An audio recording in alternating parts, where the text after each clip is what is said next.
My teaching at UNCG has been gratifying and unique in several ways. And what I found at UNCG is that students' profile and their backgrounds are different. And so I had to incorporate their unique background in my teaching. When I see some positive changes in my students, I feel really gratifying.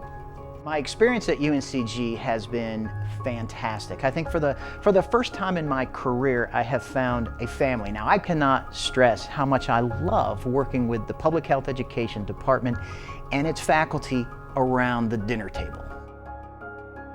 Working with students online is not all that different than working with students in the classroom.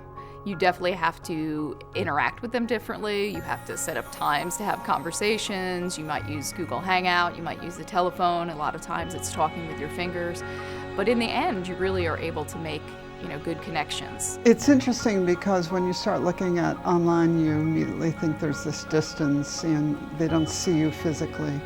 But like the world is now really oriented towards online communication, social media, I just try to be there and make them aware that I'm really here. My research informs my teaching by making me a better teacher. The other side of this is why you're learning what you're learning, or this is how you can use what you're learning, gives me a different perspective. For my teaching, I have my teaching principle called AA principle. What I mean by that is analysis and application. I believe that knowledge is valuable when it's actually used. I really stress with my students 3 T's, and these are thoughtful work, timeliness, and team spirit. And if they can accomplish those 3, I think we're pretty good. I tell them, don't let your schoolwork get in the way of your education. Oftentimes, they want to get the answers right, and that's what we call schoolwork. But the real education is sort of putting the book aside and getting out with the public. So I'm a real big advocate for finding ways to connect with students so that what they're learning about in class matters when they go to another class or go back home or wherever it might be, and not just, for this semester, but kind of more long term.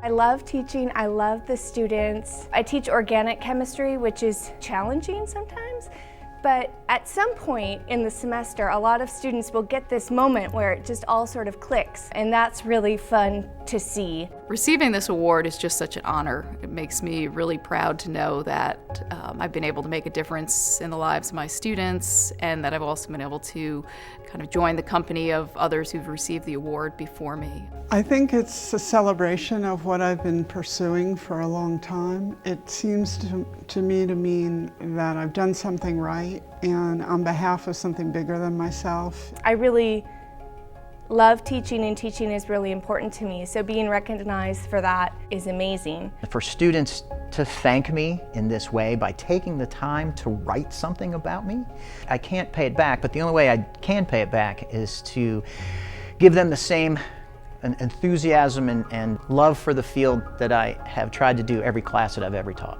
This award means a lot to me because I feel that I'm honored, and I know that a lot of faculty members at UNCG are great in their teaching and research. So I feel that I'm also lucky to be selected as the recipient. So I'd like to thank our department, the Department of Kinesiology, just for being behind me and supportive, and especially the smaller EDD faculty group. I'm going to have to thank my mom and dad. I thank them certainly for the inspiration that they showed me and the grit and determination that it took to raise 6 kids and get them through college. I definitely would like to thank some of the consultants that work in the instructional technology area, particularly Jane Harris, April Black, and Rob Owens, because they've always been there for me along the way. I wanted to appreciate one of my professors in my university in South Korea. I would not come to United States or pursue advanced degree if it was not for her. I want to thank my colleagues, the students, my research group, my family, my husband, my kids. Yeah.